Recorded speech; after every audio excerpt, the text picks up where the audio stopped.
So very good evening, doctors. I am Dr. Stalin on behalf of Shield Healthcare, welcoming you all for today's webinar. So the topic for today's webinar will be on menopause awareness on the occasion of World Menopause Day. I would like to introduce the master of ceremony of today's session, Dr. Deepa Tangamani ma'am. Madam is currently the consultant at Apollo First Med Hospitals and consultant at Thamari Fertility Solution Exclusive Chennai. Madam is currently holding the position of Joint Secretary, ATN RCOG, and Joint Secretary, Chennai Menopause Society. Madam has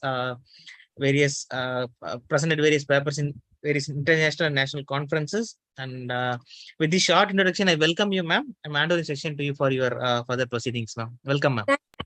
Stalin, as we start our program with our Tamil Thai Valthu, Stalin, just put a audio of Tamil Thai Valthu.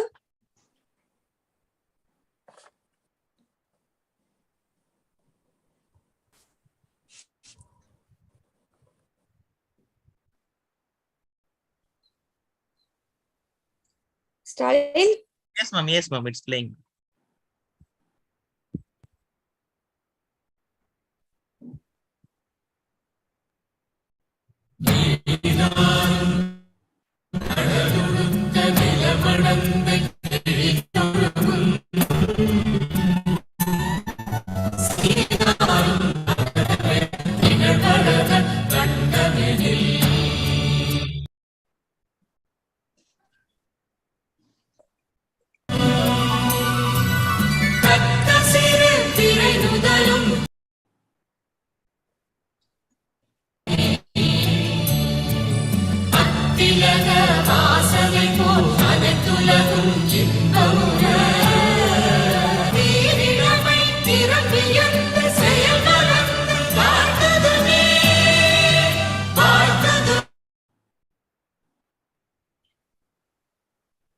Thank you, Stalin. We'll move on to the next. Today is World Menopause Day. We all know the purpose of the day is to raise awareness of the menopause and support options available.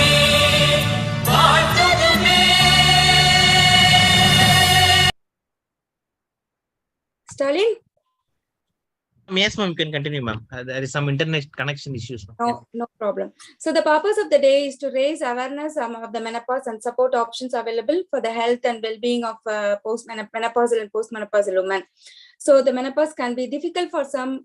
The whole webinar from all over the states, from Pune, from Madurai, we have an expert panel of doctors for today's program. So I'll start with the midlife prayer. We pray to God to give us grace to accept the midlife physical changes and gently renew the strength. Guide our heart, our mind and body to navigate the way and our trust in you to lead us through. We pray for midlife and mature women who cherish the fond moments of their life, and for those sitting in the doctor's office or who are in bed asking for healing touch for this day. May all the midlife menopausal women have the gift of joy, hope, and good heart. Thank you, God, for the promise of hope you hold out all the midlife and menopausal women. Inspire us to give us a gift of hope to others. And then you have the Kutuvilaku lighting, virtual Kutuvilaku, Stalin?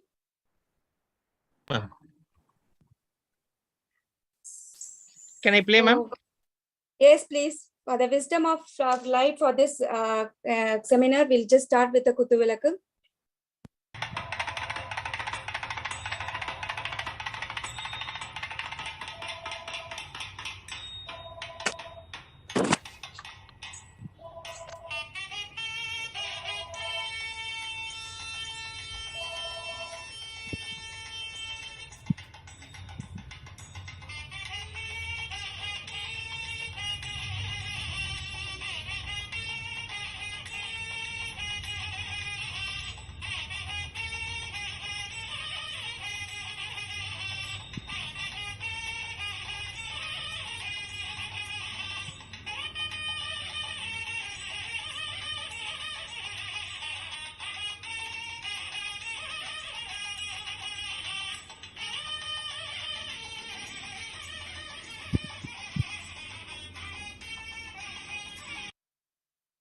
Thank you, Stalin. Our chief guest for the day is our president, is none other than Dr. Shobna Mohandas, madam. She doesn't need any introduction. She is a consultant gynecologist and a laparoscopic surgeon, Sun Medical It's okay, Center. Deepa. You said you don't need introduction. Please. This is the third webinar and one more to go today. So Okay, ma'am. Ma'am, please over to you, madam. So good evening, dear ladies and gentlemen. I'm so happy that during my presidential year, the Indian Menopause Society, various chapters all over India are so motivated to conduct webinars and physical meetings that there is a flood of webinars. In 4 of them, I'm personally participating today, and there are many where I'm not participating. There are many more where they are doing physical things, and so World Menopause Day is certainly celebrated in a very big way, and each one wants to give their special, flavor to it. So they want to do things on their own, and so everybody wants to do it only on today. And so it's really heartening to know the spirit of helping women by ourselves is very, specialized feeling that comes into the heart of everybody, and the vibrant menopause society is going on with a lot of vigor. So Hepzibah has joined from her theater, and in the middle of her theater also she has to come. And with special regards to Revati Madam, Lakshmi, my own Calicut Society president, without whom I cannot survive. I started from Calicut and I reached presidency because of all friends in Calicut, 3 hours journey from Thrissur. So all special friends from Calicut, and Lakshmi is representing all of them. And Sheila is my good old friend. Of course, Hepzibah, Sushila, all good friends are around here, and I'm sure all of you will do a very good job. And wish you all the best for this webinar. I have to go over to the presidential webinars on Tuesdays, so I have to be there. So I will take leave of you and wish you all the best. Thank you so much. Thank you, ma'am. Thank you so much. Thank you, madam. Thank you. Thank you. Thank you, Hepsi. Hepsi, madam. You. Yes. Shall we go with the scientific program, or do you want to talk, madam? No. Yeah. I invite all of you, Revati madam, Sheila madam has not yet joined. Sheila madam joined, ma'am. Stalin, please send a link in her mail ID. Sheila is already there. Dr. Sheila is there. Join. Sheila, Sushila, all are there. Yeah. All of us are here.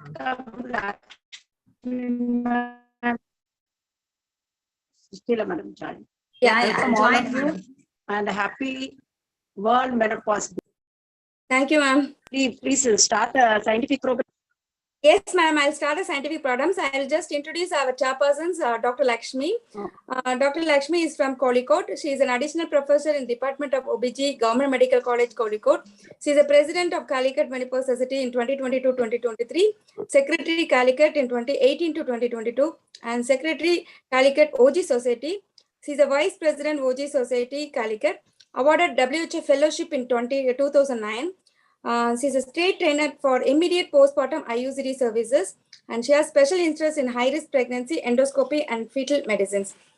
And we have another person for today, and that's Dr. Sneha Surendra. Okay, is she available, madam? Dr. Sneha, she's from Pune. His official post is holding is like a chairperson's medical disorders committee AMOX in 2022 to 2024. She's a founder president in Vidarbha ISOPAP and president YOGS 2007 to 2008 and founder clinical secretary YOGS. She's from Pune. So Lakshmi madam, can you start with the first program, madam? It's over to you. Yeah. Sure. Am I audible? Yes, ma'am. Okay. A very good evening to all of you. It's indeed a pleasure, and at the outset, I must thank Dr. Hepzibah and her team for giving me this wonderful opportunity to be a part of this program on this very special day. Now, to begin with the first talk, it's my pleasure to introduce Professor Dr. Revati Janaki Ram. Madam has been a teacher par excellence for the last 40 years.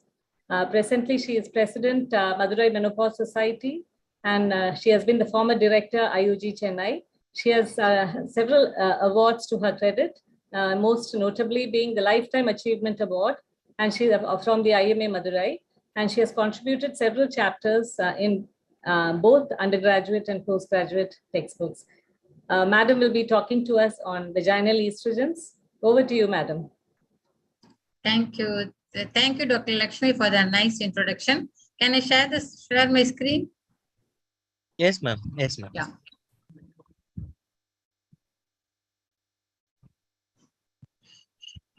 Well, now that hormone therapy is being used by many, we should know the best route with less side effects.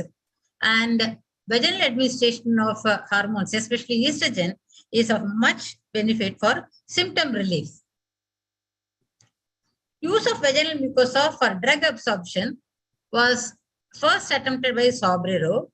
And as you know, among various routes of drug delivery, vaginal route offers many advantages because of its large permeation area, rich vascularization, avoidance of first-pass metabolism, and relatively low enzymatic activity.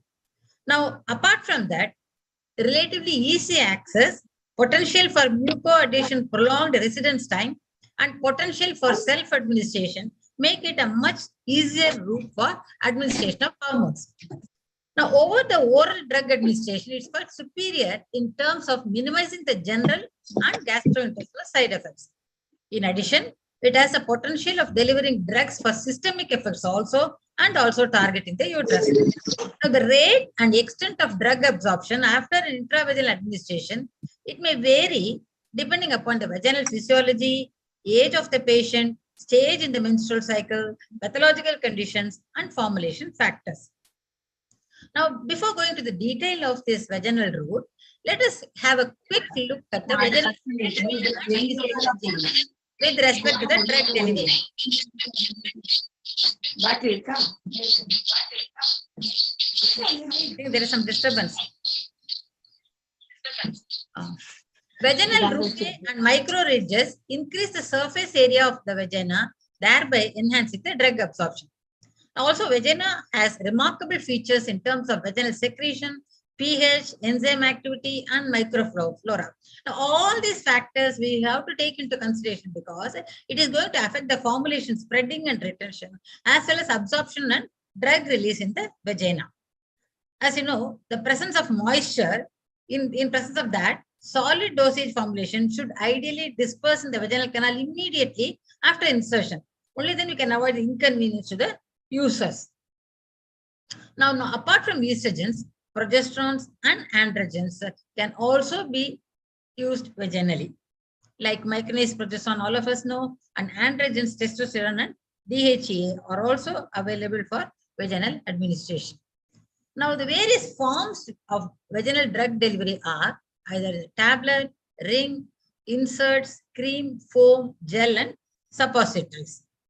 Now, there are recent advances in the vaginal drug delivery system, like vaginal rings for both for progesterone as well as estrogens. And controlled release drug delivery systems can be achieved by addition of time-release additives. And more than that, bioadhesive formulations based on carbomers and polycarbophil give satisfactory drug delivery within the vaginal cavity following application of a single dose itself. For example, Prochiv TM is a bioadhesive gel which is used in hormone therapy. Now, let us see a little about this bioadhesive vaginal delivery systems. As we all know, the traditional commercial preparations like creams, foams, gels, irrigation tablets, and all those things, they are known to reside in the vaginal cavity relatively for a shorter period of time. You know why? Because of the self-cleaning action of the vaginal tract. So they require often multiple daily doses to ensure a desired therapeutic effect.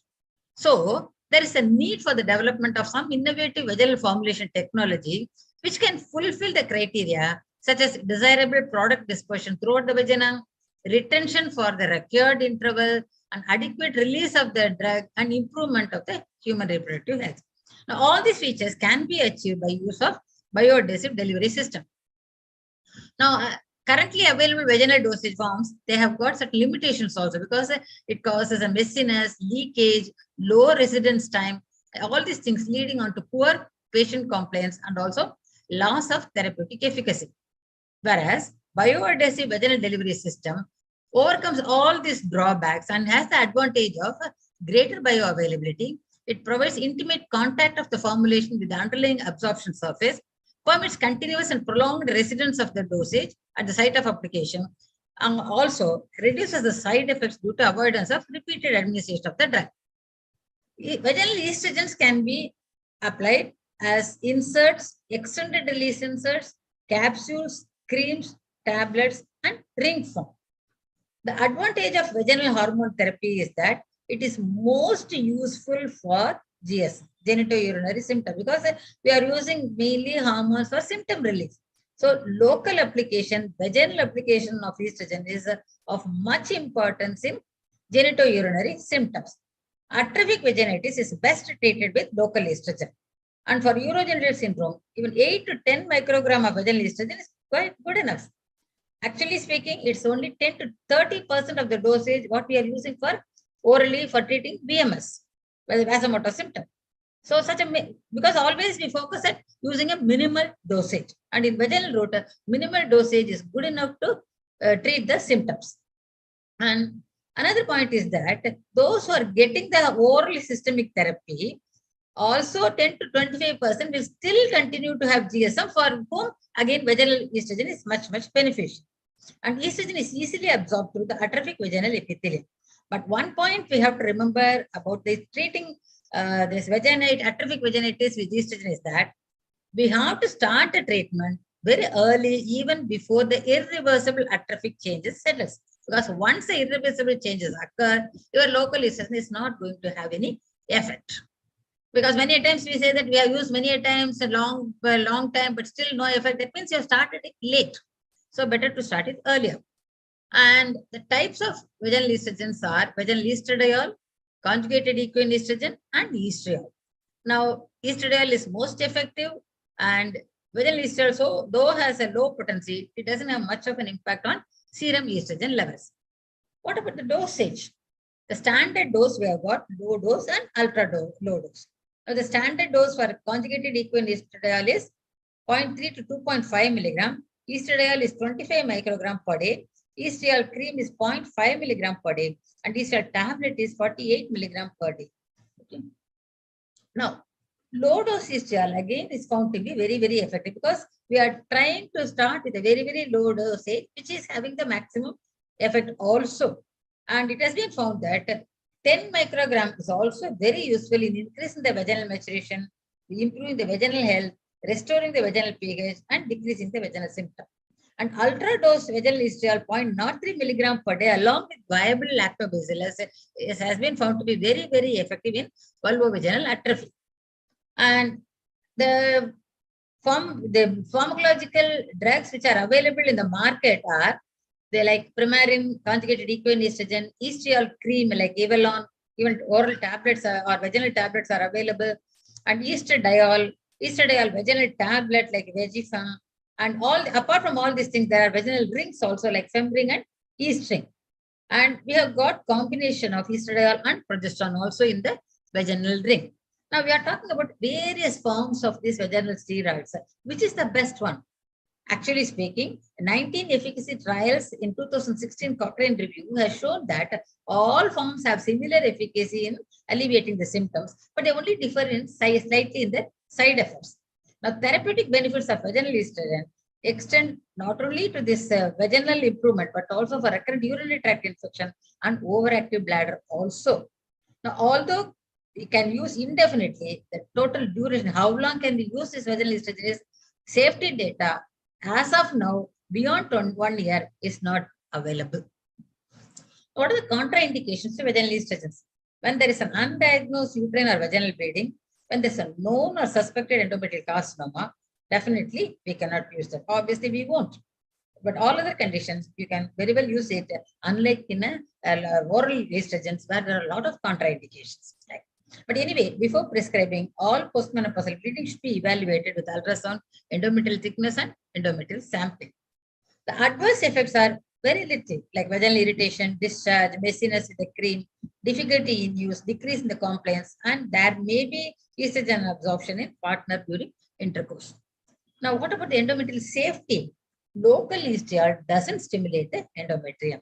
Both conjugated estrogen as well as estradiol may do so in a dose-related manner. Not that this will have a bad effect on the endometrium or this will not. All estrogen, as such, when applied vaginally, is safer for the endometrium. And 2009 Cochrane study has shown that what we are prescribing now in that dosage and duration, estradiol, conjugated estrogen, estriol, all these things, absolutely there is no incidence of endometrial hyperplasia after 1 year of use. Therefore, no need for progesterone supplementation also. And intravaginal application of estrogen plays a unique role in hormone replacement therapy because the evidence that there is a preferential delivery of hormones supplied in the vagina to the endometrium. That is the obvious first uterine pass effect. Now, this phenomenon is theorized to be the result of countercurrent exchanges with vein to artery diffusion.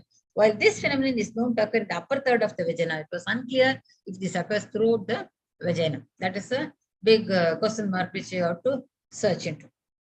Now, what is the impact of vaginal estrogen on endometrium and also systemic effects? Weak estrogens reputed to have useful effect in those that do not cause marked endometrial or systemic changes also. It is only the question of dosage. That's why we are always talking about low dose. Even potent estrogen, when used at a very low dose level, it will have a similar effect only. Not much of a side effect on endometrium or systemic changes. And vaginal ring form offers efficacy, safety, tolerability, and acceptability. Vaginal cream, the degree of systemic effect may be variable because of the day-to-day variation in the vaginal secretion and vascularization. Micronized estradiol, there is no increase in the serum estrogen level or no stimulation of the endometrium. And again, other benefits are no increase in VTE, not contraindicated in non-hormone dependent carcinoma, and breast carcinoma patient. The first choice is lifestyle and non-hormonal. Last choice is ultra-dose vaginal estrogen. But of course, it is more efficient than non-hormonal treatment. It is to be kept out of reach of children. Store the medicine in a closed container at room temperature, away from heat, moisture, and direct light. Keep away from freezing. Don't keep outdated medicine or medicine no longer needed. Now, there are certain instructions which we have to tell the patients. When they are using the vaginal cream or suppositories, ask them to avoid using latex condoms, diaphragms, or cervical caps for up to 72 hours after the estrogen vaginal creams, because certain estrogen products may contain oils in the cream that can weaken the latex. Thereby, it can cause the condoms to break or leak or cervical caps or diaphragms, so that it may result in failure of the condoms. This medicine often used at bedtime to increase the effectiveness, and vaginal creams or suppositories will melt or leak out of the vagina at times. So a mini pad they can use. But at the same time, don't use tampons at the time of using these creams, because it will soak up the medicine, so thereby the effect of the medicine may be lowered. Now, avoid sexual intercourse right after using the medicines, because maybe partner absorption of the hormones may occur. And it's suppose if they are using vaginal inserts or rings, it's not necessary to remove the vaginal insert for sexual intercourse unless otherwise the patient prefers it. If you do take it out, or if it accidentally slips or comes out of the vagina, you can replace the vaginal insert in the vagina after washing it with lukewarm water. Never use hot or boiling water. If it slips down, gently push it up and replace the vaginal insert every 3 months. That is the advantage of it. Put it, shut it, and wait for just 3 months only. And points we have to note about the vaginal estrogens are that vaginal ring, when you apply, push the ring as far back into the vagina to avoid slipping, and it may also fall if vaginal muscles are weak or while straining. If it falls, wash it with warm water, as I told you earlier. Vaginal tablet using applicator, vaginal insert using finger, and vaginal cream using applicator or finger. Suppose you forget the dose, do as soon as you remember. Don't use a double dosing to make up for the missed dose. Okay, that is very, very important. And apart from the vaginal problems, it is also useful for urinary problems. Like yeasting is used for prevention of recurrence of urinary tract infection. And local estrogen is found to increase the urethral closing pressure with improvement in the urge incontinence symptoms also, and improves the urethral epithelium as well as coaptation. Now, the side effects are very, very little, like breast pain, enlarged breast, itching of the vagina, genitals, headache, nausea. All these things are very, very little. Another point is that though vaginal estrogen relieves the dryness and soreness of the vagina, itching, and feeling of urge to urinate. All these problems will be solved with estrogen. But remember one thing, the estrogens used vaginally at this low dosage is not going to have a protective effect upon against osteoporosis or hot flushes. Now, yeasting is the vaginal ring technology. It is a vaginal torus-shaped device which is made of a silicone elastomer. And this ring design, solubility of drug in the elastomer, and the molecular weight of the drug is a very, very important factor that regulate the release of pattern of the drug. Now, moderately high release rates can be attained by coating a homogeneous ring. If even a lower release rate is desired, the drug may be confined to the smaller diameter or the center of the ring. So modifications can be done in the ring itself so that accordingly the amount of drug release can be modified. And for GSM, we use vaginal creams, ring, vaginal tablet insert, and all those things. As I told you earlier, endometrial surveillance or progesterone is not required. And vaginal cream, again, using the applicator, which I have already told. And what about the genitourinary syndrome of menopause in breast cancer survivors? Now, after in breast cancer survivors, or because of the treatment such as chemotherapy, radiation, or systemic endocrine therapy, they may suffer from GSM. And for them, can we use this vaginal estrogen? There are many hormonal options, including locally applied estrogen, intravaginal DHEA, and estrogen receptor agonist. And 2016, a committee of American College of OGCNs show that low-dose vaginal estrogens do not result in sustained serum estrogen level exceeding the normal postmenopausal range, and that the use of vaginal estrogen does not increase the risk of cancer occurrence. Anyway, what we normally suggest is the non-hormonal treatment first, failing which you can go for the low-dose vaginal estrogens. And apart from all these things, in vaginal surgeries, before and after, we can use the vaginal estrogens. Like before surgery for incontinence, pelvic floor surgery, and prolapse. And the rationale is that well-estrogenized vagina heals much better, more resistant to infection, as well as mesh erosion. So pre and post surgery, we can use that. So to conclude, estrogen is effective in urogenital atrophy, also in GSM, atrophic vaginitis, urinary tract infection, incontinence, etc. Low dose is always preferred, and serum levels being low, there is no impact on endometrium, no change in endometrial thickness, so no need for endometrial surveillance, no need for supplementary progesterone. But of course, limited data are available for use of vaginal estrogen in cancer breast and cancer endometrium treated cases. We have to look into the individual cases. So such a lot of benefit with the vaginal estrogens, and we can make use of it with a minimal dose and maximum effect. Thank you very much. Thank you, Revati Madam, for that excellent overview on vaginal estrogens. I just have one question to you. What is the ultra low dose vaginal estrogen estriol with lactobacillus that is available? Is it available in India or? No, it's not available. Okay. Here. Ma'am, vaginal rings, madam, yeast ring is available? Vaginal cream is available. Vaginal ring also, yeast ring is also available. Okay, There is one address in Mumbai only. Mumbai. You can get it. It's Pfizer company. Pfizer. You can ask them. Yeast ring. Okay.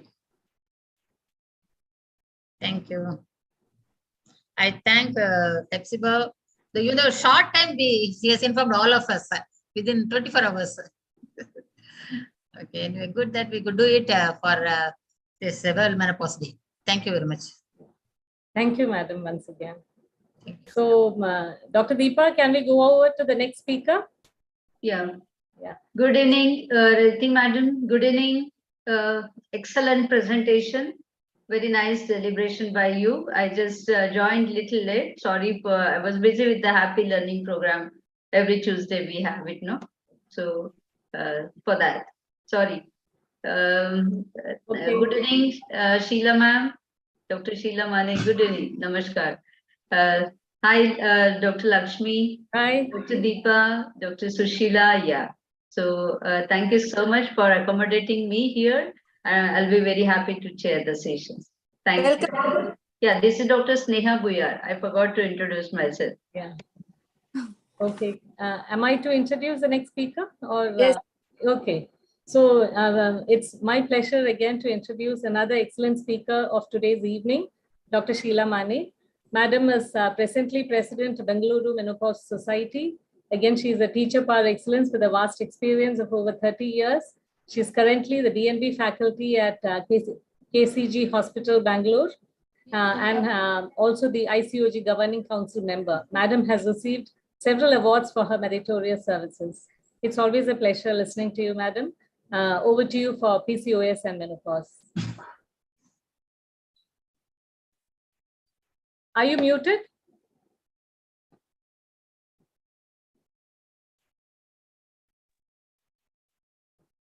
No, You're not audible. Yes, sir.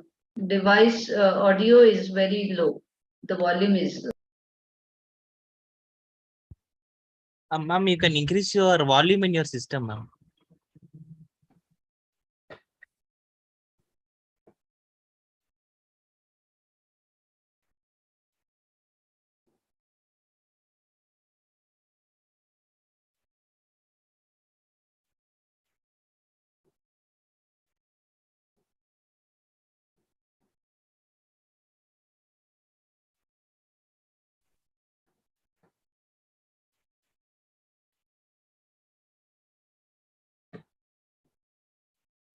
Hello, Madam. You're not audible.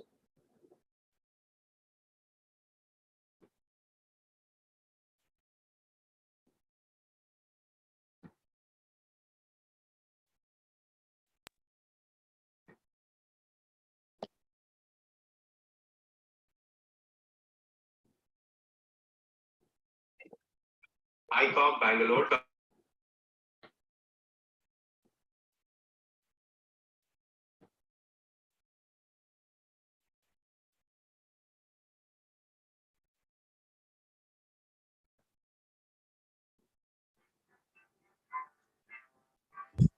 Ma'am, can you log out once and re-log in again, ma'am?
Lakshmi ma'am, while we are waiting for Sheila madam, shall you move on to the next talk by Dr. Susila? Yeah, I think Dr. Sneha will be introducing them. Is it okay? Yeah, that's fine. Dr. Sneka. మనకే కాదా ఎదురుకుండా site అని ఇచ్చారు అమ్మాయి doctor నిన్న బీరకాయలు ఎలా I'm here.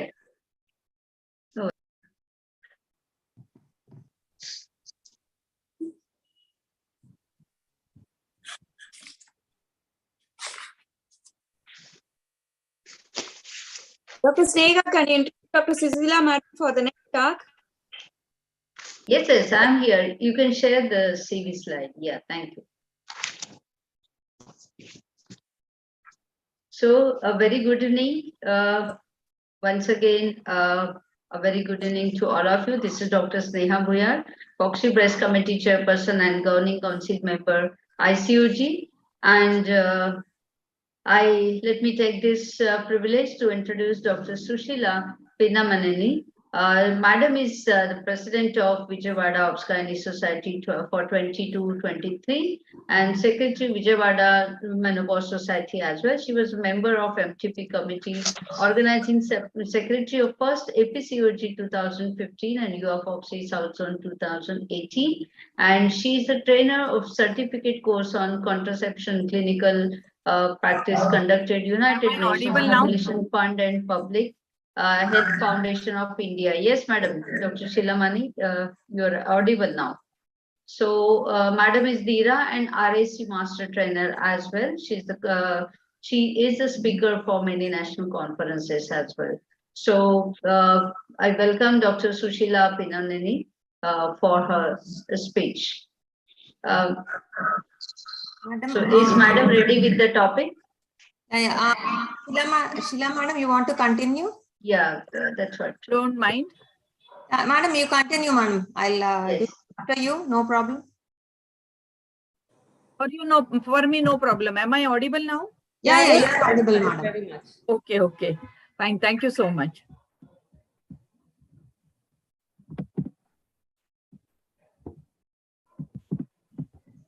So, Madam needs to be introduced, right? I think she already introduced, no? I think. My screen is visible? Yes, ma'am. Okay, fine. Thank you. Thank you for the opportunity. As Dr. Revati also said, just 24 hours, and it is nice to be a part of this program on 18th of October, which is the World Menopause Day. So my topic is, I think, very important today. As all of us, we know that we are seeing so many patients now with this condition. And I think it is really a cause of concern. So menopausal hormonal therapy in PCOS who have attained menopause now. Now, actually, when I gave a talk, it was that September was a PCOS awareness. So awareness month, that was September. And the PCOS World Day of Unity was started by PCOS Challenge, the National Polycystic Ovarian Syndrome Association in September in 2018. During the World PCOS Day, individuals and organizers around the world came together in solidarity to promote PCOS awareness and support the hundreds of millions of people impacted by PCOS worldwide. Now, all of us, we know the PCOS overview, and anybody, even an obese or a lean person also can get affected. And it occurs almost in US 1 in 10 women. And I think if I have to share my experience today in my clinic, I think 1 in 3 is a PCO patient. Okay. The pathophysiology and all, we know that there is a hormonal imbalance.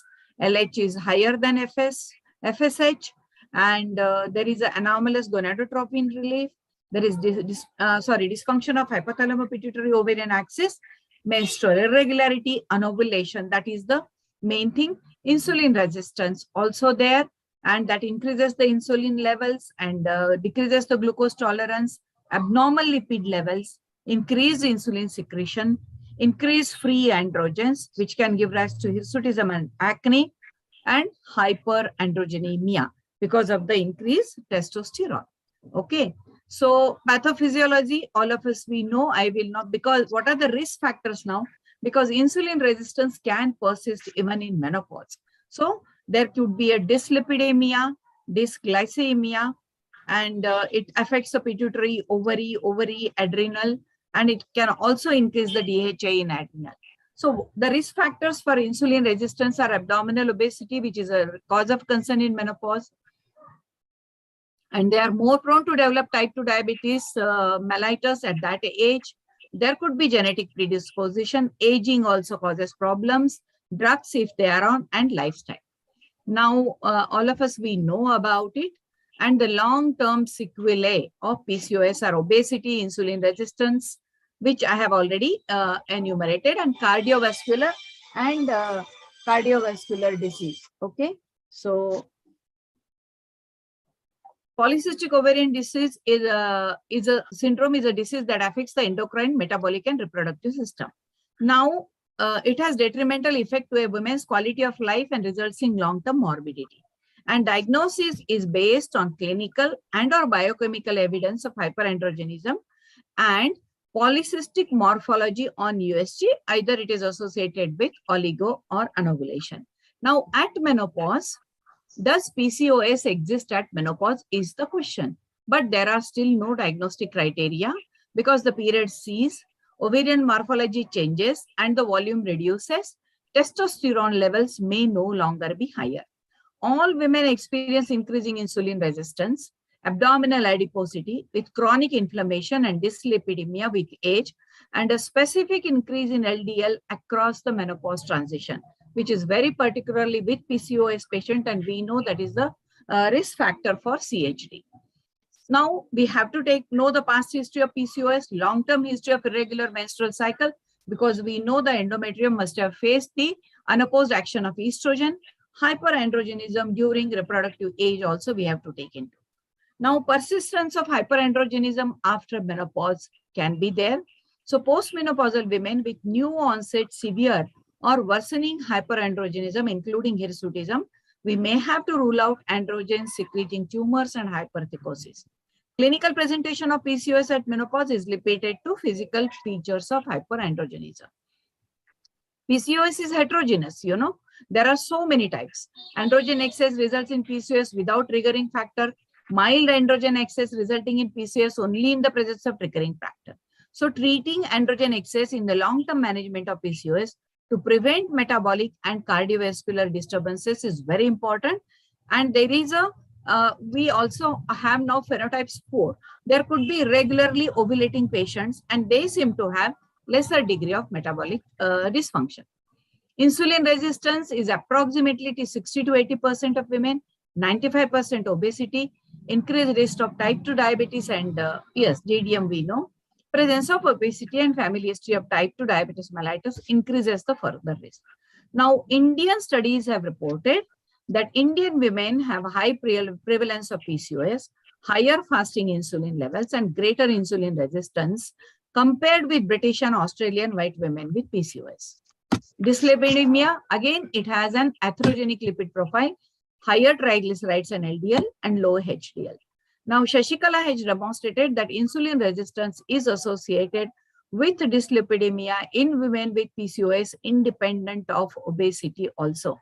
And Wild et al. Concluded that women with PCOS have higher levels of LDL cholesterol and non-HDL cholesterol regardless of BMI and are more severe in hyperandrogenic women. Again, the metabolic syndrome, androgen excess, 43% have MS and relative risk of premature ischemic heart disease in these cases, 7%. In young patients, irrespective of BMI, blood pressure have evidence for increased risk of CVD as shown by carotid intima media thickness demonstrated by AK Gloria. Cardiovascular disease we discussed. One retrospective cohort study demonstrated increased risk of stroke, but they also had high BMI risk factors for diabetes mellitus and CVD. However, in most of the women with PCOS, risk of CVD normalizes with age. Whereas in women with high androgen levels, even after menopause, CVD risk increases and morbidity as well. So we need a larger studies and vasomotor symptoms have no association. Precarcinogenic factors all present in them, dyslipidemia, hyperinsulinemia, chronic inflammation are associated. And it is well established that PCOS is associated with risk of endometrial cancer, but there is a limited data on ovarian, cervical, and breast cancer. Coming to the age at menopause, a healthy woman may get it at 49.7, but PCOS women, it is little late, that is 51.4. And AMH levels exhibit a less pronounced longitudinal decrease in women with PCOS in menopause. So the management of menopause in them, similar to women even without PCOS, diagnostic and therapeutic strategies for PCOS must always consider the central role of hyperandrogenism. So we have to treat androgen excess to prevent long-term consequences. Treatment consists of lifestyle modification, contraceptives, anti-androgens, and insulin sensitizers. Now the role of MHT, we have to rule out history, period of anovulatory cycles, whether there was infertility, hirsutism, persistence of thickened endometrium, abnormal vaginal bleeding, and excessive weight gain. Now, the pre-treatment evaluation is very important because already they have dyslipidemia, insulin resistance. We will have to, otherwise also in all aged women, we do this. So this is the baseline investigation. Whatever we are doing for everybody, we need to do for them also, including renal and liver function test, even vitamin D levels, if at increased risk. Hormonal therapy, is there is any difference? Now, to discuss whether to give them combined, yes, if the uterus is intact, we have to give them combined. And now we have a combined preparation with 17-beta estradiol and dydrogesterone. Okay, so there are different combinations available. Now, which progesterone to give? The progesterone, natural progesterone, is anti-androgenic and anti-mineralocorticoid and glucocorticoid. Dydrogesterone, which is the one which is getting nowadays with the combined pill, is progesterogenic, anti-androgenic, and it is even glucocorticoid-like action is not there, and it is anti-mineralocorticoid plus or minus. There are different which we are not going to use in PCOS patients for the menopause purpose, that is drospirenone or cypraterone. Yes, earlier we used to use medroxyprogesterone acetate. Norethistérone is used even in perimenopausal to control the bleeding. So with synthetic progesterone, there is increased risk of CVD, VTE, stroke, and breast cancer in comparison to natural, that is dydrogesterone and micronized progesterone. So our choice for them is this. For any postmenopausal women, now we know that these are the safer progestrogens. And also the risk of VT associated with dydrogesterone is comparably lesser compared to all other things.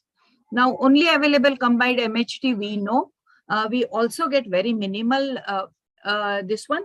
Now, post-menopause, we give 1 milligram of 17-beta estradiol and 5 milligram of dydrogesterone, which is continuous combined MHT.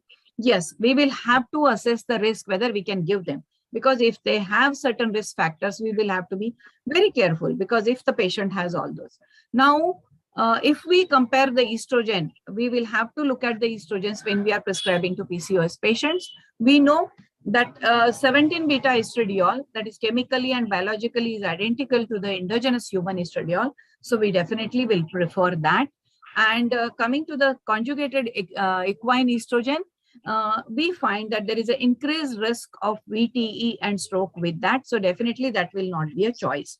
So 17-beta estradiol is chemically and biologically identical to endogenous human estradiol, hence rapidly available. Another is estradiol valerate. Okay. It splits in the liver rapidly into 17-beta estradiol and valeric acid, orally given, is subject to an extensive first-pass metabolism. So again, there could be a high liver load. Okay. Then oral route, which route to prefer now? These patients. Now, these patients also can come with different symptoms. Okay, but we are talking about MHT. Now, MHT is particularly given for the acute menopausal symptoms, like if the patient has hot flushes, okay, and all that. Giving MHT in a window period, we will have to think about, but we know that oral route is preferred. And when we are giving this, depends if she has a GUS symptom, definitely just now beautifully Dr. Revati has told us about that. But if the patient has other dyslipidemia and anything, and we want to have a better result, we can also use transdermal estrogen with or without progesterone. Now, if there is a uterus, we will have to add progestogen. Okay, I will not discuss about the risk of these things, but which route to be preferred in this. So I wanted to highlight that oral route is preferred if all the other dyslipidemia and everything, and a shorter duration will not matter. And because if there is a dyslipidemia, 17-beta estradiol will be a choice. Or if there is a high risk, we can give transdermal. Okay. Now, the severity risk, again, we will have to assess in perimenopausal and early postmenopausal years, less than 10 years. If MHT is began, definitely there is no question of giving it after 10 years. Coming to Tibolon, it is a selective tissue estrogen activity. It is androgenic, progestogenic, and estrogenic. So as it is androgenic, again, these PCOS patients have sometimes hyperandrogenism, so we may have to be careful. Now, coming to, depending on the symptoms, we will have to see how effective is Tibolon when we compare it with it. It is not effective as other estrogen, definitely. Then it has an effect on osteoporosis, but it improves the libido significantly. Okay. There is not much risk for breast cancer. Breakthrough bleeding can happen with that, but with 91% women achieve no breakthrough bleeding by 1 year therapy with estrogen. Again, no risk with estrogen, more risk with Tibolon. Lipid profile, again, there is a risk. It decreases HDL and increases LDL, so not a choice. It can increase weight and there could be abdominal discomfort. So what are the benefits now with, and the risk we will have to weigh with the PCOS patient?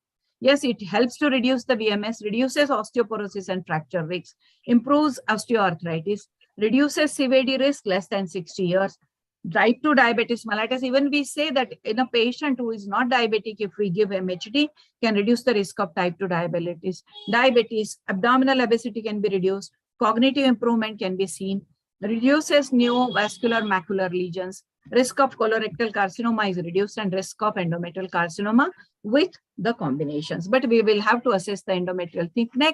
So overall, it improves the quality of life. But we will have to weigh the risk with the benefits. Okay, we know that there is a risk, and these progesterones are preferred. Okay, so this is the one MHD started. This is for all the patients. Okay, so effective counseling of the women will be very important, in particularly in these patients. Okay, so I think I have already told about this. So non-MHD, MHD and vaginal therapy if she has GUS. Otherwise, if we are giving, we'll have to see the side effects. We will have to change the dose depending on the side effects and depending on the condition. If there is a symptom relief, again, what is important is we have to review them again and again at 3 months and 6 months and 12 months and then only. So even though she has any problem, but she has acute symptoms, we can prescribe. Yes, what is important is diet modification has to be there. Now, we can also think of alternative therapies for them, but it is not there that we can give that also for a longer time. Thank you for your patient. Thank you. Thank you, madam, for that very excellent overview of the problem of PCOS at menopause. All said and done, without a previous, in the absence of a previous history of PCOS, I think it will be very difficult to dissociate the normal menopausal problems in a woman with a woman who has PCOS. So the bottom line is always lifestyle modification, isn't it? Thank you. It's for, I think for everybody, I think that should be the message now. Yeah. Yeah. Thank you. Thank you very much. Thank you for the invitation. Thank you, Dr. Hefziba. Hefziba. Yeah, you have to unmute. And thank you for accepting within 12 hours. So suddenly we thought, why don't we do something on a World Menopause Day? So quickly, people are so much knowledgeable person. So I thought I will catch hold of a few people. Thank you so much. I think you have gathered Karnataka, Andhra, Kerala, and Maharashtra and Tamil Nadu. And it is a national conference. All South Indian states and Maharashtra. Yeah. Also. Thank you so much. Thank you.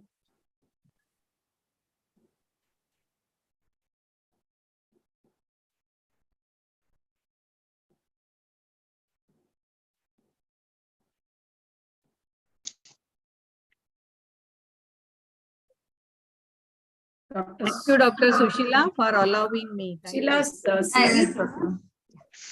already have been introduced. Yes, madam, just to share few views before your talk. Yes, definitely, all of us belonging to this and facing so many patients in day-to-day practice of postmenopausal osteoporosis.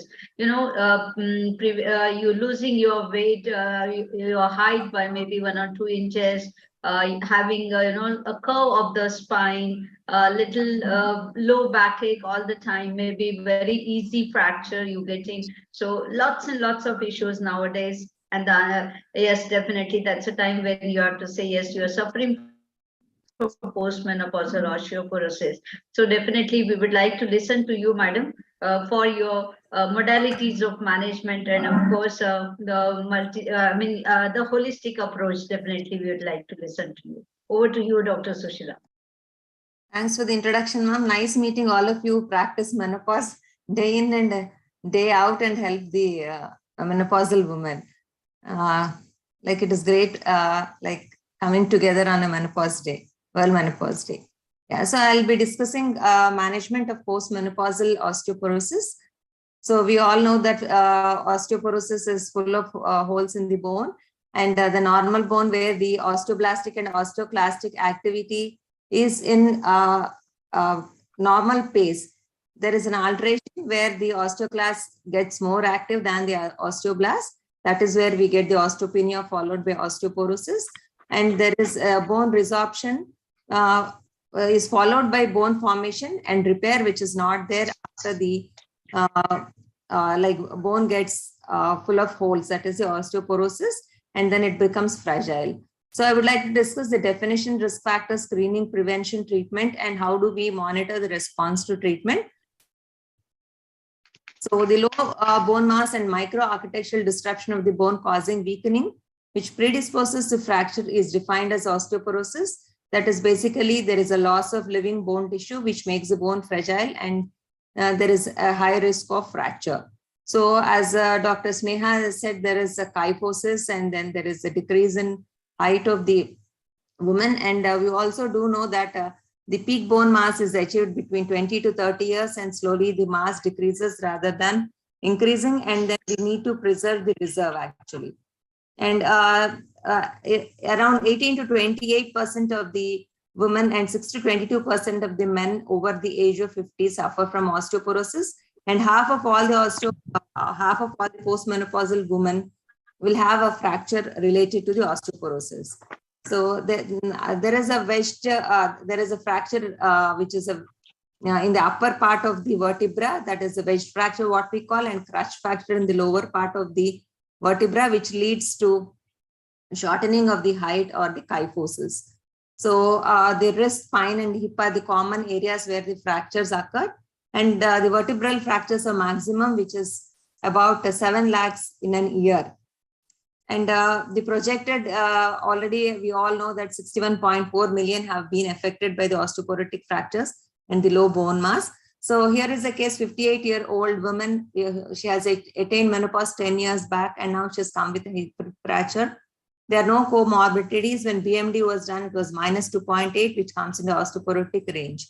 So do we have to start the pharmacological treatment? What are the guidelines for the prescription? What are the drugs for treatment? Could we have prevented the fracture? And then when do we indicate DEXA for a woman? So always we have to remember prescription writing starts with the calcium, vitamin D, diet, exercise, advice to stop alcohol, and to always maintain a good healthy weight. So when do we advise the women to go for a DEXA?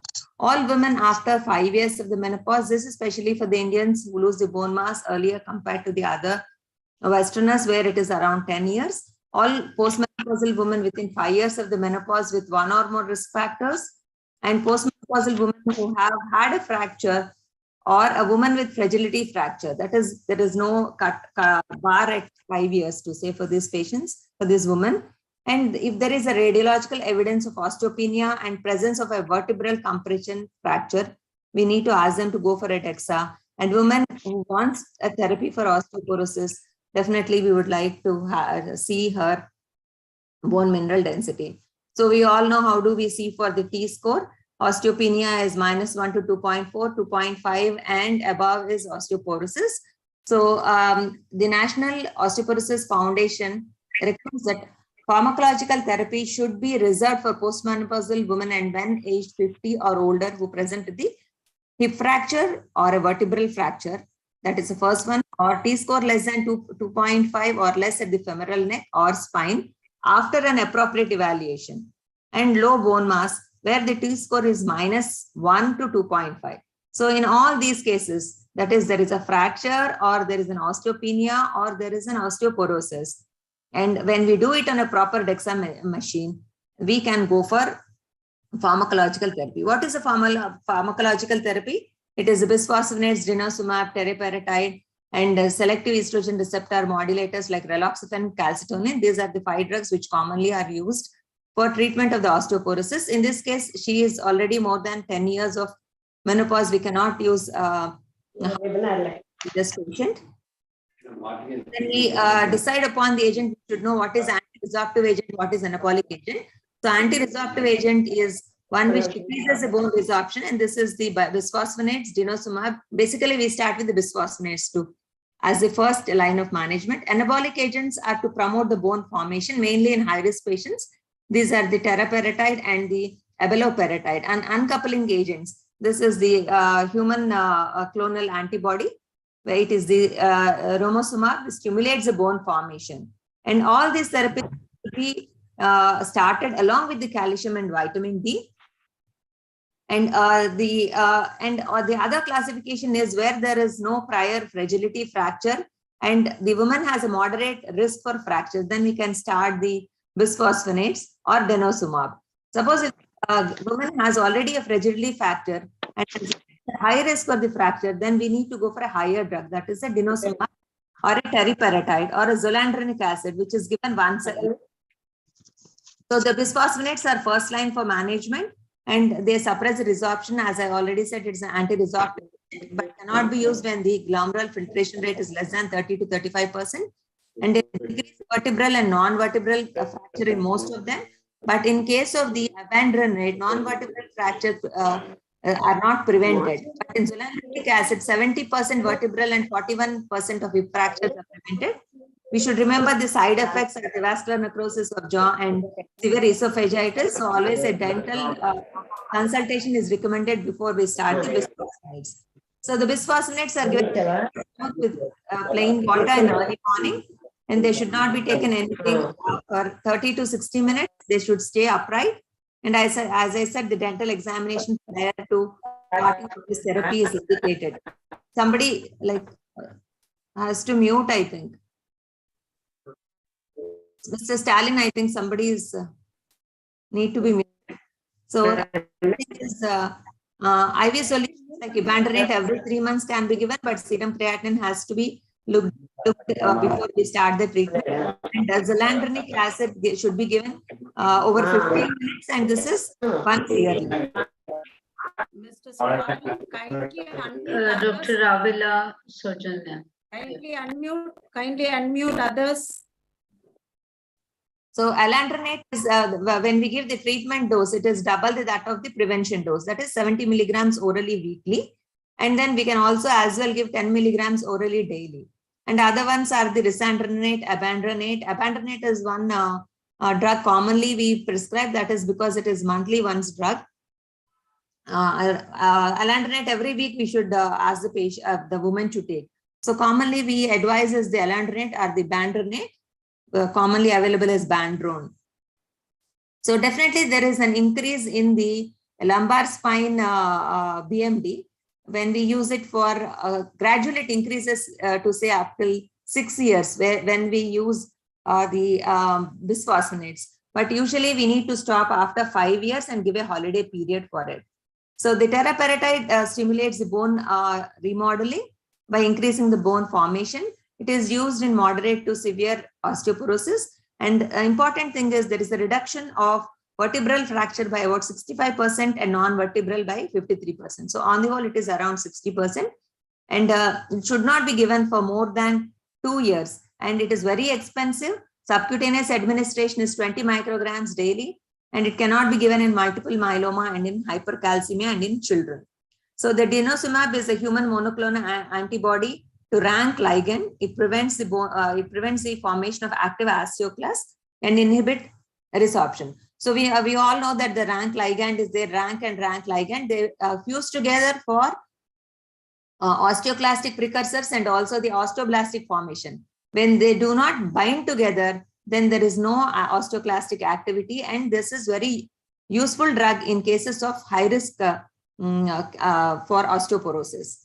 So the denosumab can be given 60 milligrams subcutaneously 1 in 6 months, and it has potential side effects like vascular necrosis. And calcitonin is given as intranasal salmon calcitonin in a dosage of 200 international units. And there is only a side reduction in vertebral fractures, hence not used very much.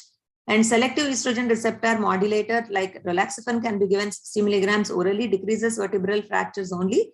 There is no effect on the non-vertebral fractures. It decreases the risk of breast cancer, but cannot be used in cases of hot flashes, that is symptomatic patients, and also in cases where there is history of CAD, that coronary artery disease or venous thrombosis.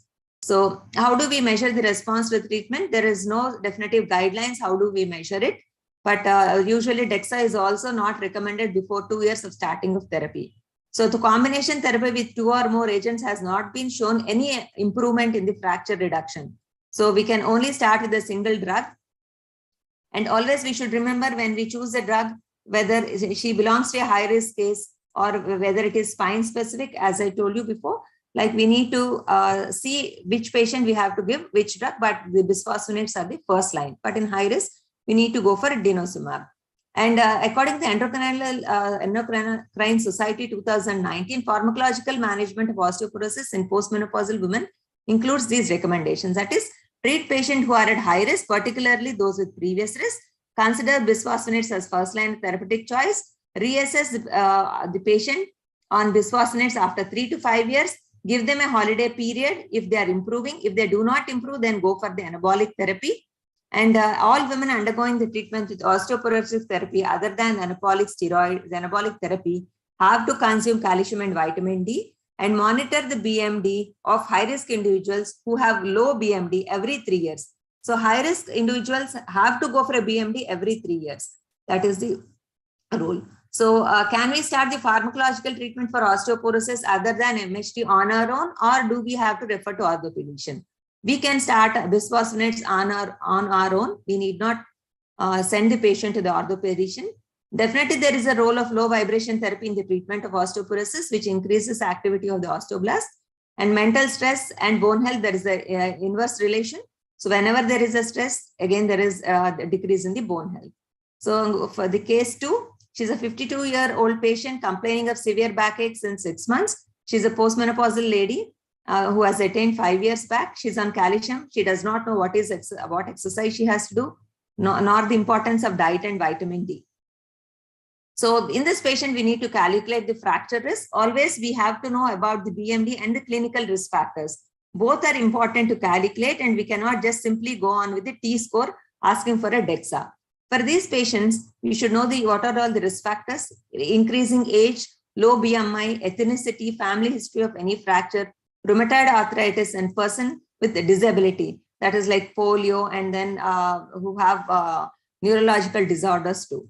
And if they are on the sex hormones, and then low calcium, vitamin D, inactive lifestyle, excessive alcohol, cigarette smoking, proton pump inhibitors, all these decrease the bone mass.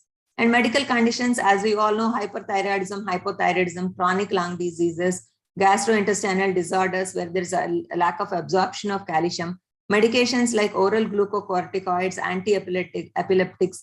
And then when it comes to us, like letrozole is one of the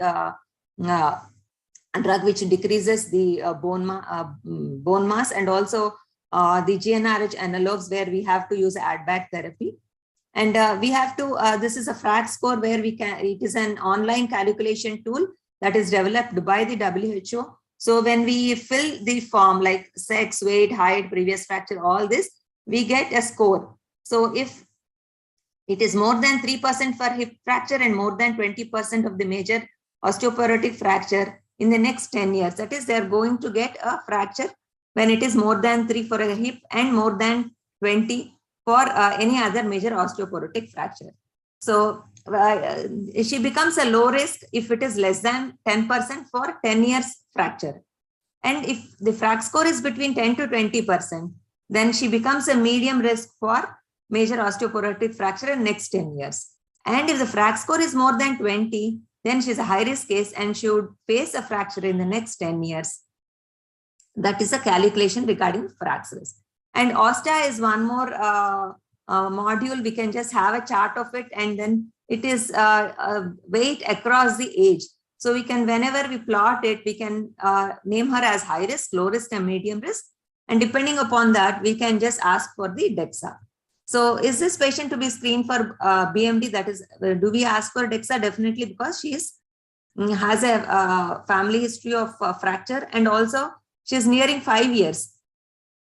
And we have plotted both, and then she's a high risk case and she has an osteopenia.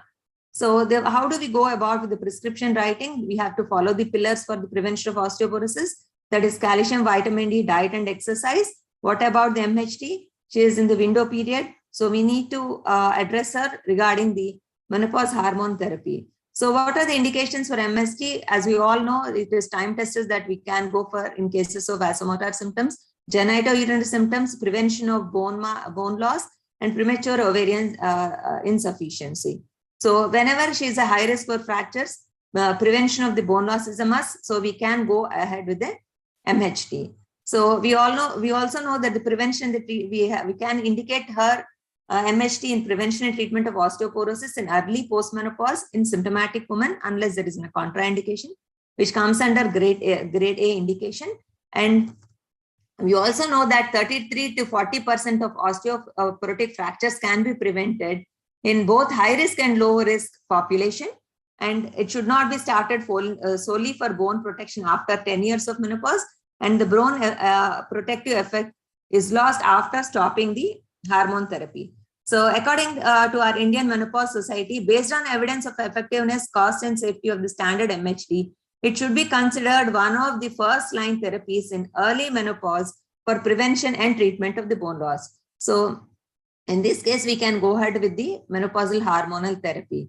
We all know the dosage of the estrogen, and as Dr. Sheila Madam has already said, conjugated estrogen, estradiol can also be started, and other one is a transdermal also we can go ahead with. We can start with the ultra low dose, go with low dose, standard dose or high dose. And progesterone also, as Madam said, dydrogesterone is one of the progesterones.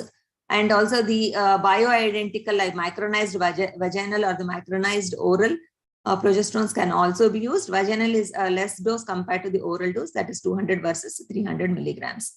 And the standard dose is commonly used at the 0.3% of conjugated ethinyl estrogen and dydrogesterone of 10 milligrams. And in cases where she is perimenopausal and early menopausal, cyclic sequential oral therapy is one of the best methods. That is, estrogen is given for 1 to 25 days and dydrogesterone is given for 10 to 14 days. So continuous sequential, we can also go for that, where the beta estradiol 1 milligram is given, and to which 10 milligrams of dydrogesterone is added, that is famoston 1/10. And premature menopause, we all know that low dose oral contraceptive pills are the choice of drug, and we continue to up till the natural age of the menopause. So when in cases nearing menopause, that is whenever the uterus is there, we go for a combined therapy, that is conjugated ethinyl estradiol plus micronized progesterone, that is 1 to 25 days. So we need to individualize the treatment. Whenever there's a surgical menopause women, then we have to go only for estrogen. Perimenopause cyclical progesterones or OCPs can be given. Early menopause, less than 12 months, sequential EPT is the preferable choice. And late menopause, we have to go for a combined continuous to prevent the breakthrough bleeding. And premature menopause, I've already said, is low dose OCPs are the pill choice. And natural, 7 years of the treatment with 4 years follow-up, usually we have to go about whenever we give the MHT. So maximum of 7 years we can go ahead with, and then the follow-up has to be there. And so we, whenever we start the MHT, always we have to go with the workup, sugars, blood sugars, and also the mammography, LFT, triglyceride, that is a lipid profile. All these have to be done along with eye checkup, dental checkup, and also the height, weight, BMI, etc. And annual follow-up has to be done. And coming to the age, less than 50, that is the premature menopause or early menopause, we can go ahead with the MHT, but only thing is after 60 or 70, we cannot give. And we have to utilize the window of opportunity to prevent the osteoporosis, and progesterone has to be added in all cases where the uterus is present, and estrogen in cases of hysterectomized, only estrogen in case of hysterectomized women. So the second point, what we have to do is the calcium. Bone has 99% of the calcium in many tissues in the body. And in the postmenopausal women, 1200 milligrams per day is required. And also the food we have to counsel, that is a lot of yogurt, milk products, and even in the fish, orange juice, etc. has to be taken. And calcium carbonate contains 40% of elemental calcium, while calcium citrate is 21%. And calcium carbonate is less expensive, citrate is more expensive, and calcium carbonate only disadvantage, it requires acidic environment for absorption, and citrate can be taken with or without food.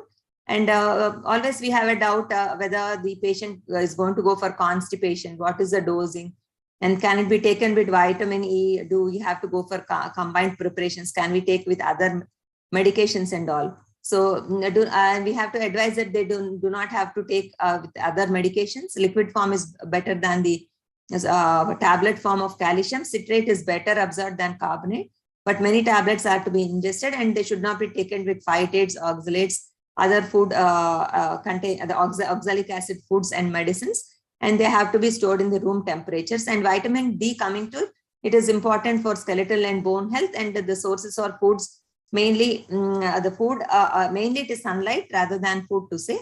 And the older patients where we have this postmenopausal women, they are at risk of not having the proper vitamin D levels, because they cannot sit out most of the times, they are bedridden.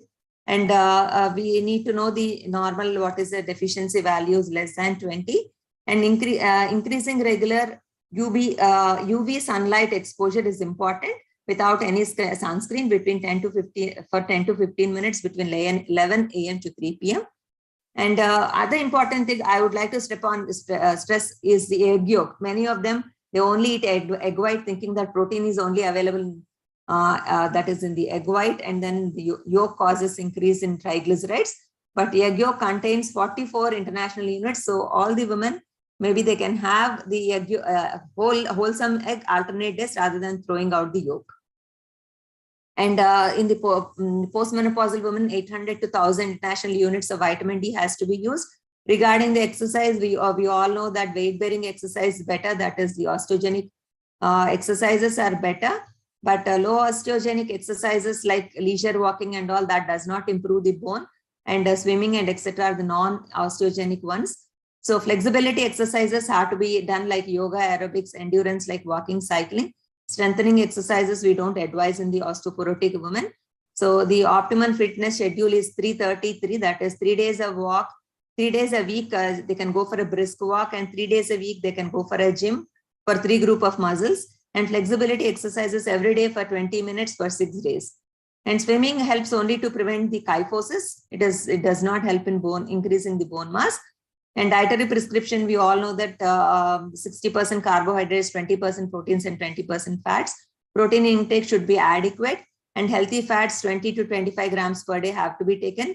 And omega-3 fatty acids, which are mainly available in flax seeds, canola oil, walnuts, soya bean, have to be incorporated in our diet. And fiber intake also, because it prevents extra calories and also helps to prevent the constipation. And the salt should be cut down, because the salt prevents the calcium absorption. Tinned food, pickles should be avoided. And as we all counsel for every patient not to go for sugars and white substances, and a handful of vegetables and fistful of grains, and a palmful of meat or alternatives, and 2 fingerful of cheese, and thumb of fat. That is what we counsel each and every patient today in all our OPDs. Vitamin E is also a fat, which is a fat soluble vitamin, is important for bone health. Micronutrients are important. So decrease in salt, oil, increase in fruits, increase in vegetables, drink 8 glasses of water, add flaxseed, cinnamon. All these have to be incorporated in diet. Decrease in tea, coffee, and increase in dietary products. Decrease in no smoking, and then drink in moderation has to be told to them, and not to go for crash diets, rather than go for good exercise. And regarding the phytoestrogens, they help to improve the hot flushes and vaginal dryness. And then isoflavones have been proposed to be an alternative for hormone replacement therapy, because they increase the bone density. And we all know that obesity has inverse proportion to the bone health, so they have to decrease in weight and also increase in their walking. And coming to tibolone, 2.5 or 1.5 is equally effective, to be started 1 year after menopause. It has estrogenic action on the bone, so it is good for the bone, and we can start it. And also it has no effect on the anti-estrogenic effect on the endometrium. And the latest drug is the bezodoxifene plus ethanyl estradiol, and then it prevents the uterine hyperplasia, which is caused by the ethanyl estradiol. So this drug has been used for prevention of osteoporosis, and also for the treatment of vasomotor symptoms. And then in the clinical trials, it has decreased the bone turnover and decreased the bone loss. And the window of opportunity has to be used to prevent the rapid bone loss and microstructural damage, which is within 10 years of the menopause. And whenever there is an oophorectomy, we are supposed to start her on estrogen. If she has uterus retained, then we have to go for endometrial protection with progesterone. So we all know that many of our women have suffered from COVID, and steroids, anticoagulants have been bombarded on each and every woman. So we have to be careful about the bone health in all these women to say. And osteoporosis is a silent disease. It is a metabolic disease, overlooked disease, undertreated. It is a chronic progressive disease. Devastating health consequences are there. But on the whole, it is a preventable disease. And then once it is becomes irreversible, it is very difficult. So as it is a preventable disease, we have to go for the prevention as well as the proper treatment, classifying them according to the FACT score, asking them for go for the DEXA, and then counseling for our MHT. So thank you so much. Thank you, Hepzibah Madam, for giving me this opportunity. Thank you, ma'am.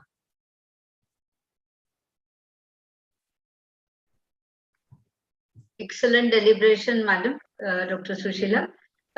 Truly, you have enlightened us on this subject, and right from the prediction, prevention, and the management modalities, right from the dietary advice, the lifestyle modifications, the proper way of exercise, the minute details of the diet for the vegetarians, non-vegetarians, of course, the exercises, the myths and facts, which kind of exercise will help to improve the bone density, and the early detection, as you have already said, bone mineral density and the DEXA, definitely, which also monitors the therapy as well. So very well delivered, Madam. Thank you so much, and hearty congratulations for your excellent speech.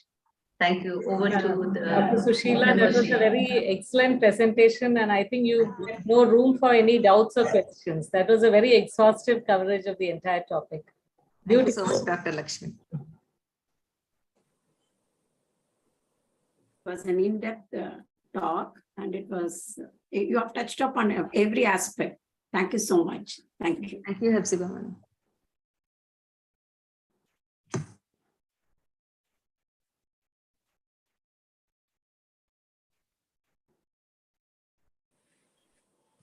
Next, introduction for Sheila Madam. Lakshmi Madam. Okay. Next, I would like to introduce the person behind this program and a very vibrant personality, Hepzibah Madam. She is President Chennai Menopause Society and a very active person as far as the activities are concerned. She has been the past President ONG Society, Southern India. She's also the past Indian Menopause Society Education Committee Chairperson, the research member, Secretary, Savitha University. Madam has a lot of awards. Madam. To her. She received the best society award in IMS at Baroda. Definitely. And every day, we keep looking at, wow, Hepzibah is doing so many activities. We really can't keep pace with you. So thank you, Madam. Thank you. Over to you, Madam. Move on to the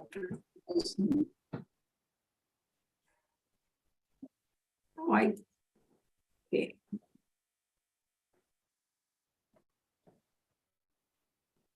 Is it seen, Madam? Yes, yes. Yeah. My topic is premature ovarian insufficiency. It's another burning problem we come across. Previously, it was called premature ovarian failure, premature menopause. Now, the terminology has changed to premature ovarian insufficiency. It is diagnosed mainly by the cessation of menstruation in women under the age of 40 and oligoamenorrhea for at least 4 months. Elevated FSH more than 25 international. Madam, there's a problem with your network. On 2 occasions at 4 weeks apart. So also, and around one of them, when we looked at the mechanism, it can not audible. Am I audible? You're audible, Is but it there was audible a or slight not? drag because of the network issue. Yeah, you're audible now. Yeah, please continue, madam. Please unmute. She needs to unmute.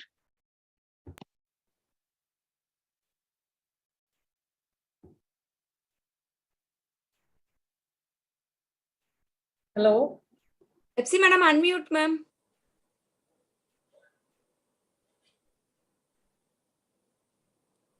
Right. So am I audible now? Yeah, you're audible. So coming to the mechanism, it can be of two reasons. By birth, there is few follicles, destruction due to so many causes like genetic. So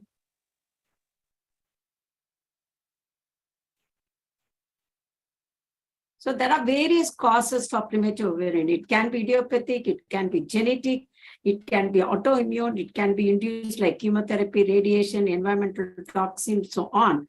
So lot of chemotherapeutic agents are also can cause ovarian insufficiency like anthracycline and melphalan, because so many drugs can also cause premature ovarian. Coming to the clinical presentation, there may be a menstrual abnormalities, amenorrhea, sudden onset of secondary amenorrhea. Some people land up with primary amenorrhea also, subfertility, infertility, and along with that, menopausal symptoms like vaginal dryness, hot flushes, sleep disturbance, changes in skin pigmentation can be due to autoimmune disease also, and it can be due to hypoestrogenism, hair loss, alopecia, and it can coexist with the goiter and anxiety and depression. So we have to take a detailed history like any other disease. For this, we have to take a family history and history related to endocrine problems and maternal age at menopause. Family history is very, very important. Sometimes they will come to us with recurrent pregnancy loss and fatigue, weight fluctuations. So on physical examination also, we can pick up the skin pigmentation or hyperpigmentation.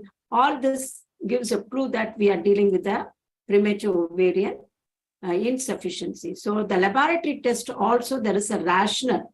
Sometimes 10% of the people can become pregnant. So we have to exclude when they come with amenorrhea to exclude pregnancy. Follicle stimulating hormone and estradiol to assess hypothalamic pituitary ovarian axis, anti-Mullerian to assess the ovarian reserve, and thyroid because it can coexist with the goiter, and transvaginal ultrasound to find out antigrowth follicle to assess the ovarian reserve, DEXA to assess the bone density. So this is the rationale behind doing certain investigations. So basically by biochemical evidence, we can diagnose AMH to find out the reserve. Pelvic ultrasound shows the ovarian components and the evidence of thin endometrial echo. And then anticlock follicle counts gives the consistent with picture of POI, but radiological imaging is not essential to establish the diagnosis. So there is a lot of sequelae in POI. There is a reduced fertility, reduced bone mineral density, leading to ma'am, sorry for interrupting, ma'am. Ma'am, Ma'am, the slides are not visible and it's not moving, ma'am. okay, where is I am? Now you are in this. I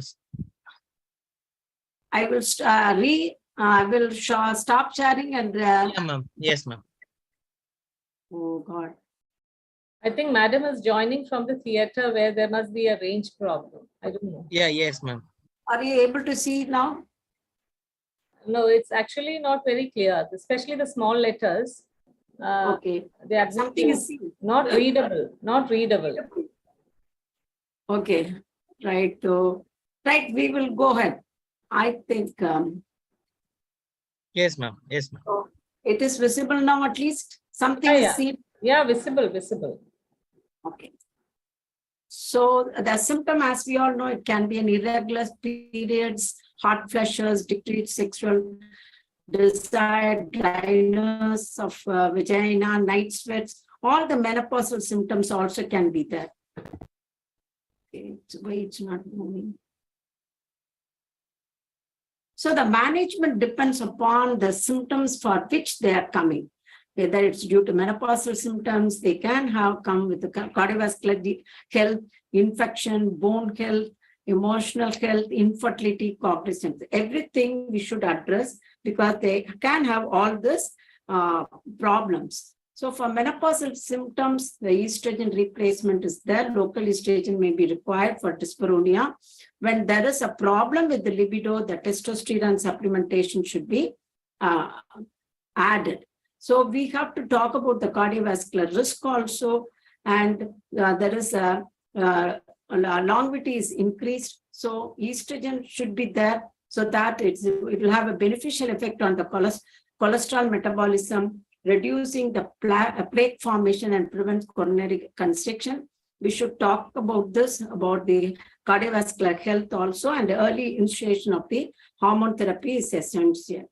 Similarly, bone health also we should discuss with the patient, and serial monitoring of bone mass is very essential, 2 to 5 years. Initiating the hormone therapy is very important. In addition, lifestyle modification, exercise, optimizing the dietary calcium intake and vitamin D, and of course, avoiding the cigarette and other things. And Dr. Susila has done it so in depth. We have to discuss with the POI patients also about the bone health. Cognition also is impaired because the earlier, the studies have been done with the surgical menopause patients, it is rapidly declining in cognition. So the POI patients also should receive little higher dose than the menopause ladies, so that the cognitions also will be taken care of.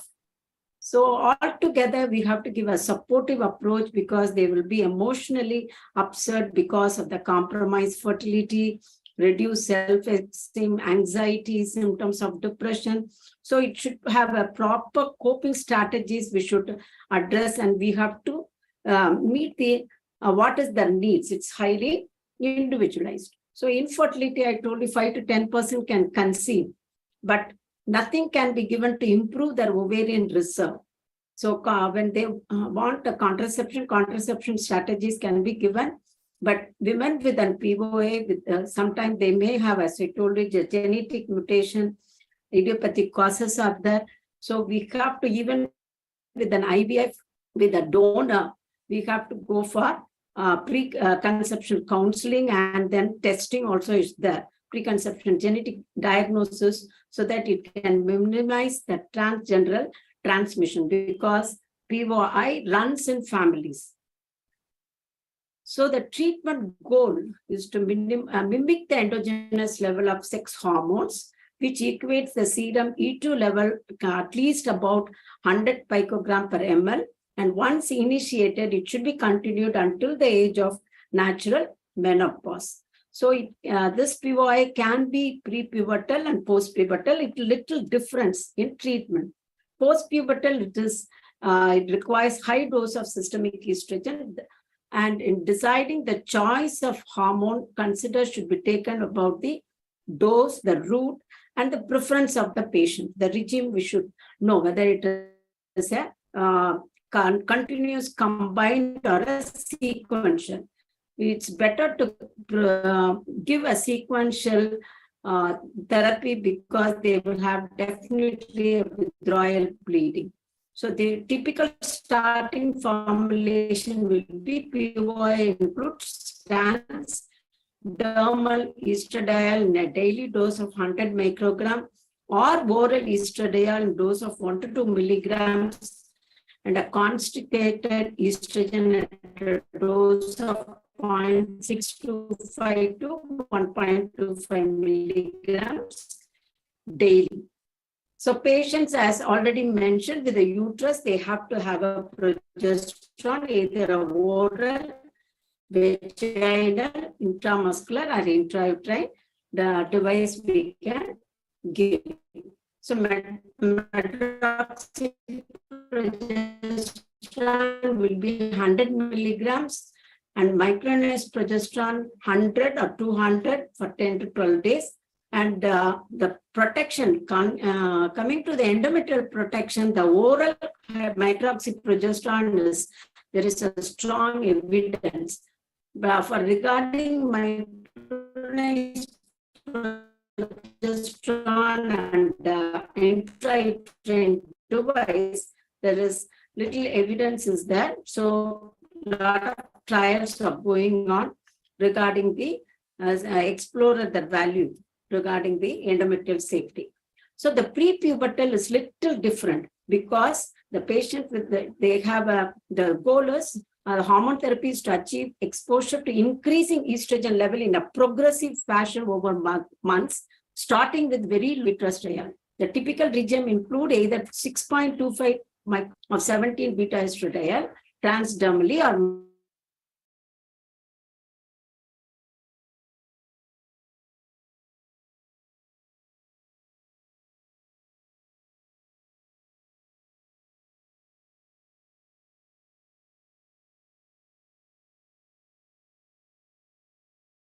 Madam, I think Madam. No, I can see Madam. Can see Madam here, but she got muted, I think, and stopped sharing. I can see it at the bottom. Yes. Yes.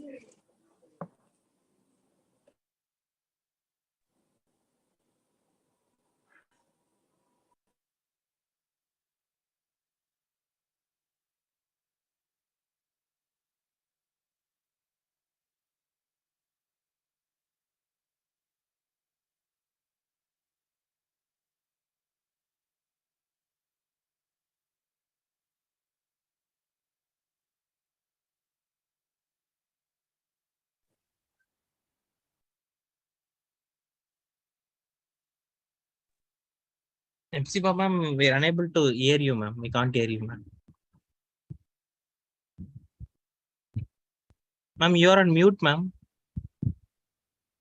I think the slides are not moving. Yeah, yes, ma'am.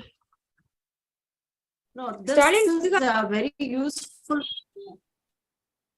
Hello? Yeah, ma'am. Yeah, can you hear me? Yeah, yes, ma'am. So this is gradually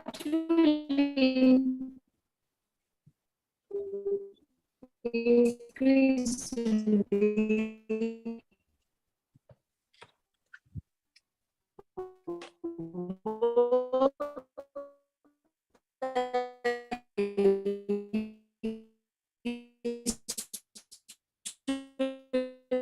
and the progesterone depending upon the age. And conjugated equine, women should be informed the advantage preference for the route also we should take it into consideration. Like any other menopausal hormone, they have to get reviewed annually, and treatment with the androgen when they have a libido problem. And women with the Turner syndrome should also be offered with menopausal hormone therapy. It's generally contraindicated. Women with endometriosis, we have to combine estrogen and progesterone, and migraine should not be seen as a contraindication. We can use transdermal in this thing. So it is all useful. In POI, they may have all the symptoms. So we have to substitute with the menopausal hormone therapy. Their life expectancy, they say a lot of studies, it is less, and the quality of life is also less. There is an impairment in cognition also, they say. To conclude, vast majority of the cases remain idiopathic. And it is a state of estrogen deprivation that holds both short-term and lifelong implications for health and for psychological well-being. So timely initiation of hormone therapy and a multidisciplinary approach must be a recognized cornerstone to be effectively manage this complex entity to ensure that physical, psychological, and emotional challenges that result from POI diagnosis are met. So it's a multidisciplinary approach, and timely intervention will help them a lot. And very sorry for very bad connection, and thank you for patient listening. Hope something you were able to hear. Yes. Yeah, ma'am. Yeah. Thank you, ma'am. Okay. I think it is inside the theater. I am not able to get proper connection, I think. Yeah, ma'am. Yes. Neka madam, anything to say, ma'am? Yeah, in spite of the glitches, technical glitches, madam, very well delivered, and it's our privilege to listen to you. And thank you for the opportunity. At the same time, you have organized and designed the program so well. Regarding the talk, yes, of course, premature ovarian failure, premature menopause, lots of problems, as you have rightly focused. Yes, it's not only the menopause, but it has got long-term health effects, and you have discussed it at length, and various modalities of management also well discussed, madam. Really a holistic approach to the premature menopause. Thank you so much. It was a wonderful Thank talk. you, ma'am. Thank you. Thank you. Sorry for the problem, the connection. Can we all switch on the videos? Madam has left. Sheila madam has left. Yes, just left, ma'am. Okay. Okay, madam. Yeah, why don't we have a photo? You can switch on the video, madam, now. Yeah, yeah. Geeta, Stalin, can you take the photo of all of us? But your photo is not there, madam. Yeah, I think they have, because of the connectivity, the video, it says the organizers are muted. Oh, okay. That's what is, they cannot start your video. Stalin, can you? Host has stopped it. Stalin? Ma'am, yes, ma'am. I will. Chitra, can you just open madam's video? by the way, thank you, Hepzibah, Madam Deepa, and the entire team for the opportunity given. You had selected such informative topics, and they were so well presented. And congratulations to all the speakers. Thank you. Thank you very much.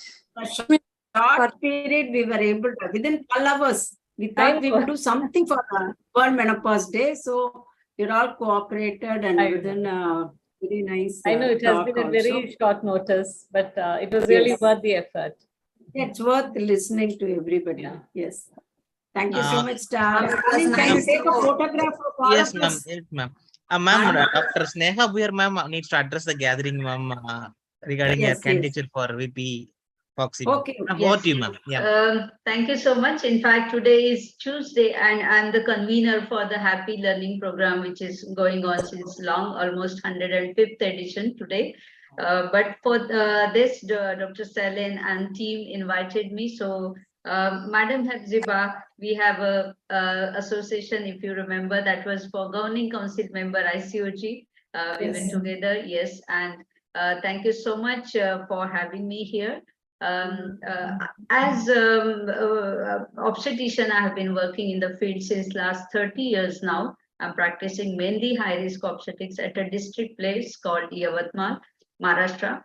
And I'm working for Foxy now actively as a part of the organization since last 5 years as Foxy Press Committee Chairperson and Governing Council member ICOG. And through various projects, cervical cancer, organ donation, and various other Foxy activities, I have been known to all of you for all my activities for the Foxy and Foxians. So I take this opportunity to seek your blessings and best wishes for my candidature as Vice President Foxy West Zone.